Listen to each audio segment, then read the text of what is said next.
Welcome to UO Today. I'm Barbara Altman, Director of the Oregon Humanities Center. Our guest today is Susi Rosenberg, a sculptor visiting from Munich, Germany. Her sculpture, Path 2, is being installed on campus at the end of May. The piece is a gift to the university and was created while Rosenberg was an artist in residence at the UO in 1999. Born in Germany and raised in both Germany and Israel, Rosenberg's work often addresses questions of remembering and forgetting, sometimes associated with the Holocaust, but often researching rhythms of material and life. She gave a presentation called Space, Shape, and Memory, Susi Rosenberg's Sculptures, Drawings, Photos, at the School of Architecture and Allied Arts on May 19th.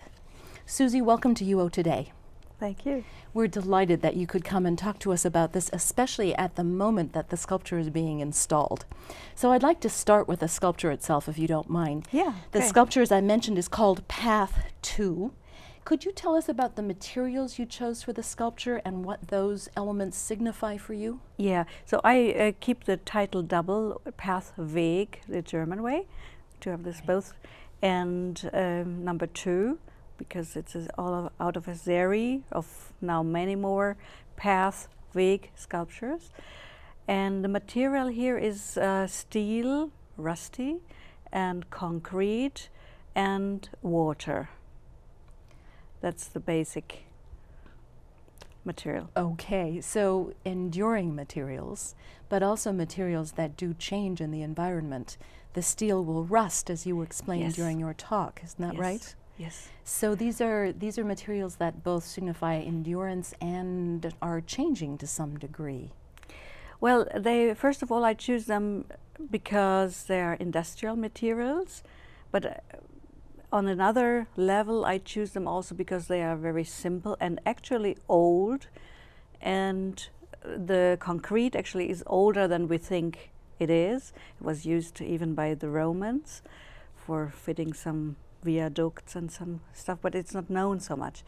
So it's not a very new material, and it's sometimes used in the industry for very bad looking stuff, and I think it's not the material, it's what you do with it.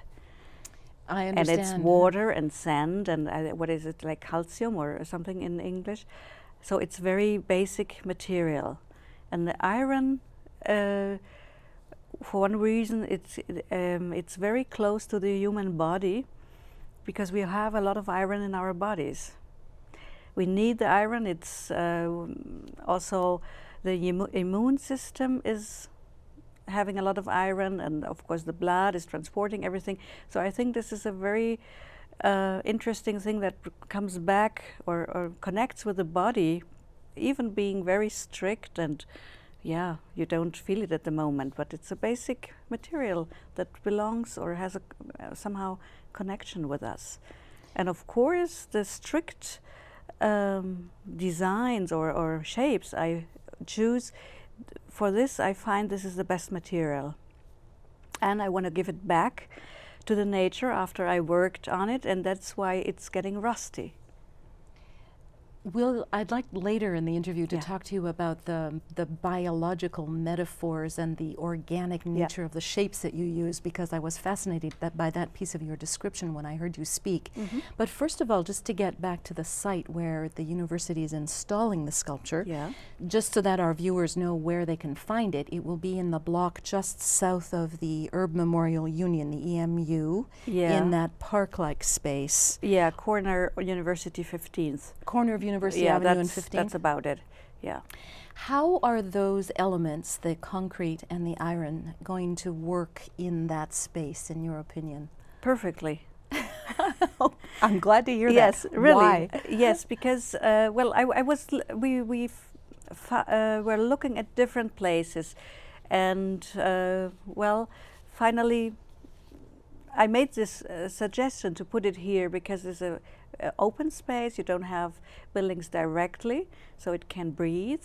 And you also have another sculpture. There will be a nice dialogue, I would say, between the sculptures. And it's, and you have a path running right beside it, so you walk it down the path. So the path is really acting as a path. It is a space full of paths, in fact. Right. That piece of green space is dissected by a number of different pathways. Exactly, and that's why I think it's perfect, because when you go parallel to a regular walking path, so you can experience the sculpture every time you walk, and the other path is like in a little bit in an angle, so you have a different view, and still, and you can also enter the sculpture when it's installed. That was one of my questions for you when you first described it, was whether you are inviting the viewer to come and interact with this pathway, because der Weg, a path, is an invitation of sorts, wouldn't you say? Absolutely. And this is really meant, and this is also maybe part of the title, because it allows the intersections or the intervals allow you to step in, and the path is always something you have to walk on. So also philosophically, or how can I put it? Yeah, in a way, it's many in many meanings or many directions you can find it's working. Yeah. One of the things I was really struck by was how the visual impression of this particular work shifts dramatically as the viewer moves along it. Mm-hmm. That is a common element to all of the pieces in your Path series. Is that right? It's actually in the Path series, but it's in all my sculpture like that. Oh. So developing from the time, like the German sculptor Rudolf Belling, for example, he worked horizontal to turn, but I moved the small sculptures also this way, so you can turn them. The Path works you cannot turn, but I think as long as I'm not using a wall, I have some pieces that go on the wall or beside the wall, leaning. So I wanted people to go around and experience this. In a time where we have so much virtual stuff going on, I think it's very important to experience something real, because we are also three-dimensional material, as you can say, walking around. So I think this is meeting material, a sculpture in space, and yeah, experiencing it from all the sides. And it changes a lot, even though it looks like it is just a row from one. But if you change, you get a lot of other experiences. I think I'm beginning suddenly to understand something about your use of space. You have the Bodenskulpturen, you have the Lehnungsskulpturen, and then you have these Weg path sculptures, all of which really do depend on the surface they're on or against, in a way. Exactly. So that's why when I choose a certain thing, when I choose to lean something on the wall, so I have to understand what is going on between piece, wall, and floor, and the person. So, and when I use the floor, it's yeah, you have many uses of the floor. Europe is not so much in use of floor than the Asiatic people are, but still I think it's something basic.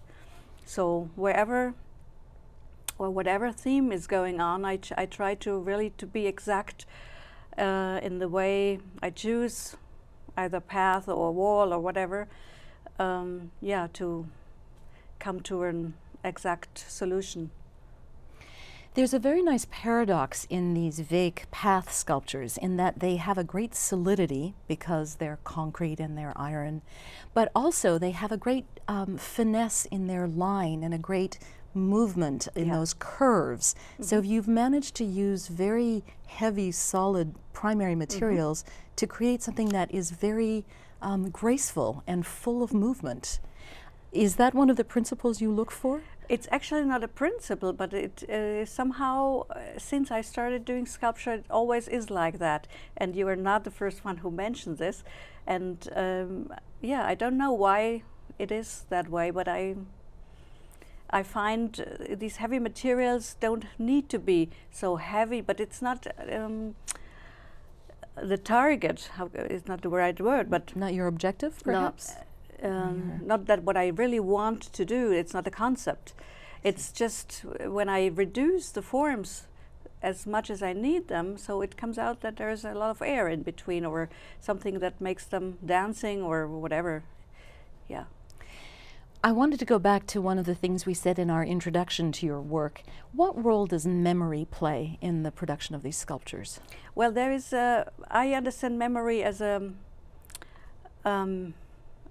having many levels of understanding. So of course the historical memory is there, but there's also a memory of the body, which I put up as an expression working with a certain repeating a process many times, and your body remembers very exact, and this is astonishing, about size, about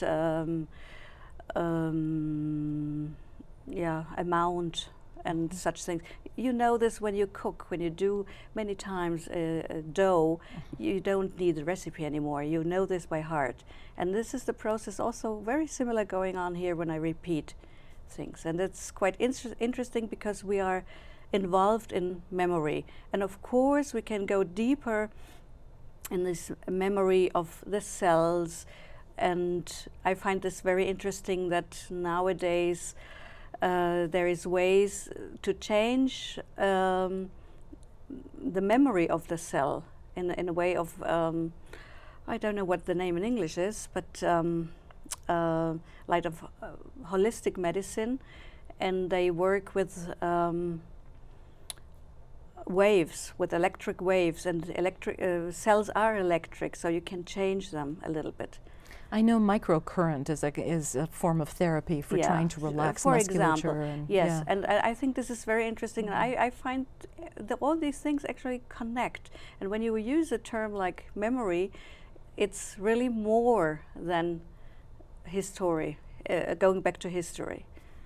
One of the points you made was about the kinetic memory of shaping those concrete blocks, for example.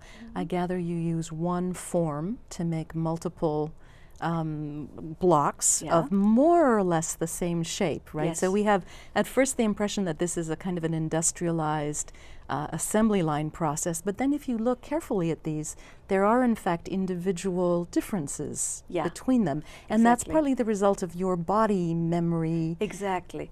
So in this case I used maybe 8 or 10 molds, but they were wooden molds, and when you use them first time they start to bend because the concrete is wet.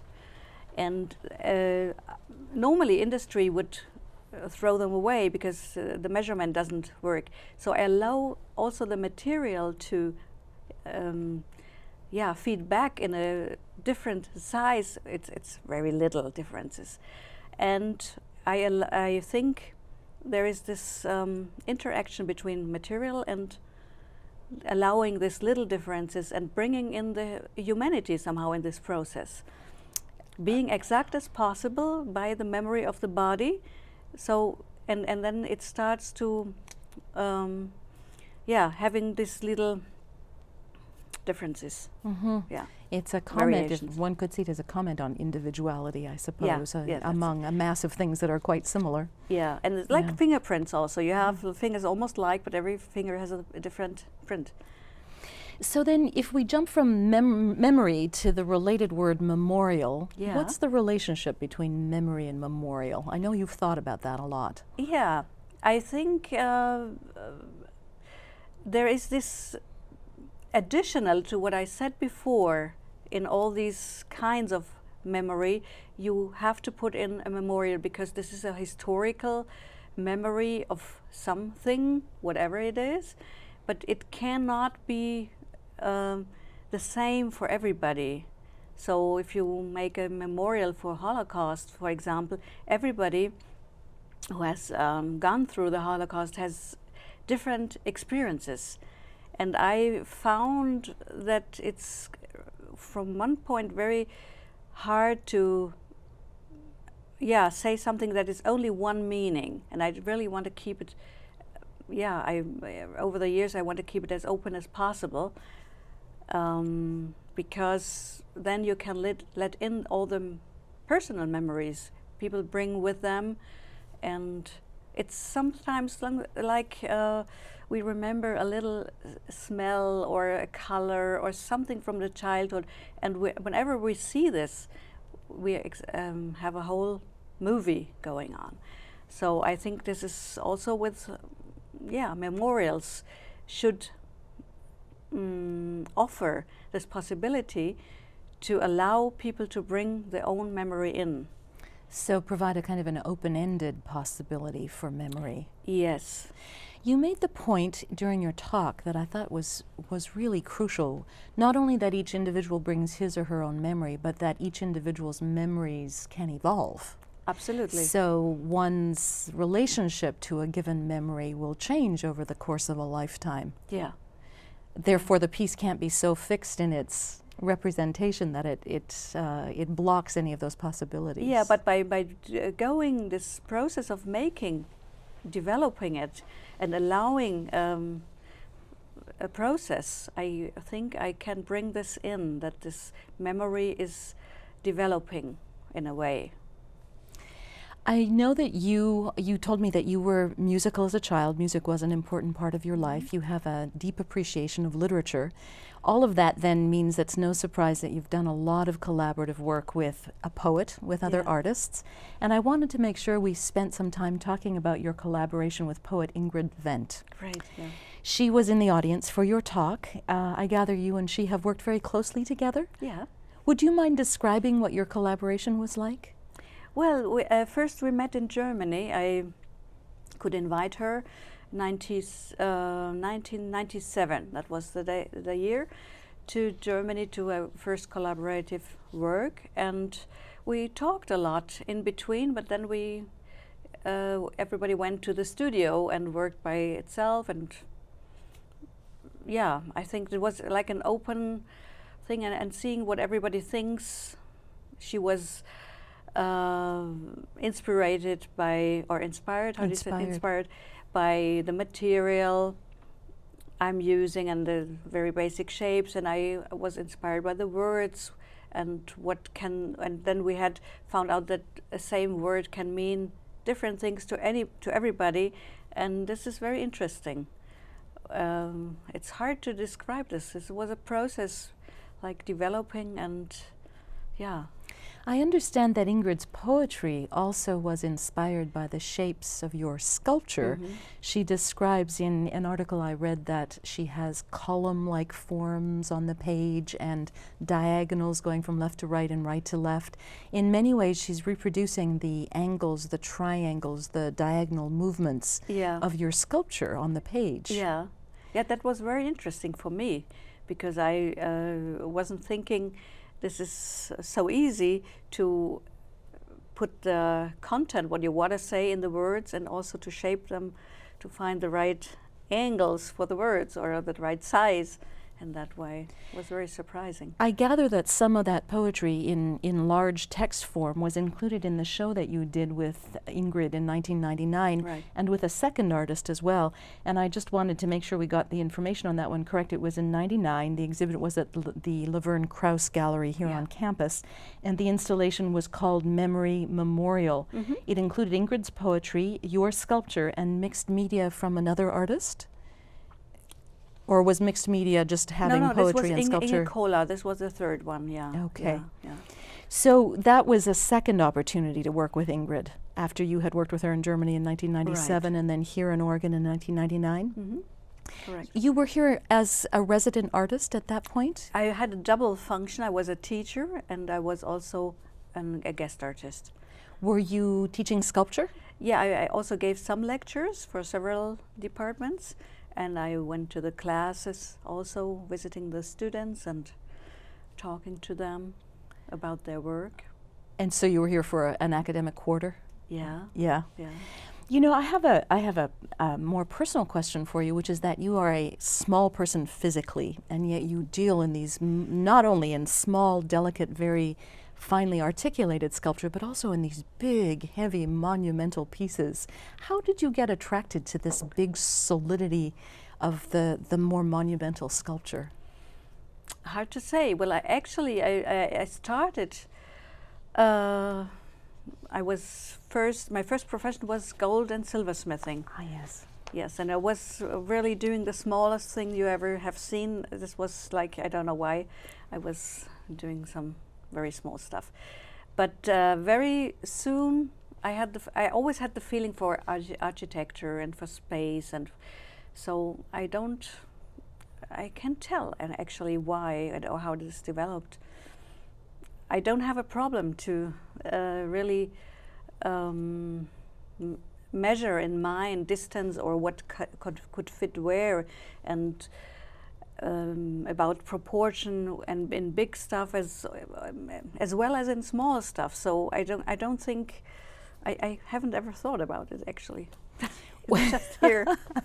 Well, I'm sorry to ask you a question you didn't have the answer to, but it sounds to Yeah. me as though it was not a deliberate choice. You were able to project your understanding of space from almost a miniature scale to a very large one. Yeah, but it was always, I think, parallel there. Yeah. You know, that actually brings me back to a question I wanted to ask you earlier, which is the explanation you gave about how triangular forms, overlapping triangles, volume like a tetrahedron, actually occur at the cellular level in the development of the human body. Could you say a few words about what you've discovered? You showed us pictures of human cells dividing. Yes, I really was very surprised to find this, that we actually start as a cell, as a ball, and we divide and we form when two cells overlap and then go on with dividing. We develop a form or shape which is called a vesica piscis, which is a very long oval space. And we all discovered this as children when we made the circle with a compass, the circle flowers. Yes, and right, and so that area is the area where two circles overlap. Overlap. Yeah. But this is actually what we what we have played with as children or in geometry. It's a natural form, so the cells show this, and when they divide more, they really become a shape like a tetraeder, and then you can put in the cube, and we come to this very old form of what I said, a flower of life, where we have 19 cells in a graphic way. Normally you could see them also three-dimensional, like a big ball of these balls or cells.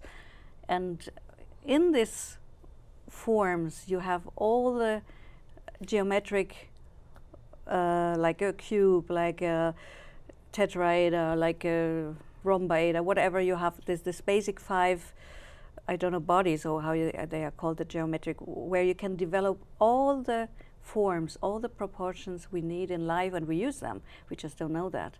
And I found this very interesting. You showed some examples of these, of something of that flower of life having been found in very, very old architectural and artistic contexts. Absolutely, it was found in Egypt, but it's also very common in China to have, I don't know how to call these things that divide a room. A little bit. Folding screens? Folding screens, perhaps? Yes, just having this design on, or you find this in Medina. It was found on the floor in a very antique thing, and it's going actually back, and very, very short before I came here, I got a book. It's even older, and so that the signs are even older, back to 10,000 before Christ. You find this because people really realized that. I'm sure that we have some knowledge, and here we have the memory again. We know that, just we cannot express this. So you're going back to tried and true forms that have been part of human artistic expression for a very, very long time. Yeah. Yeah. I have one more question as we draw to a close here about how your wonderful Vake Path 2 is going to work in the climate of Eugene. You were here in residence, you know we get a lot of rain. You have water worked in as an element to that. Would you explain how the water collects and where? Yeah, so actually this was really made because I learned many years ago that Eugene has a lot of rain.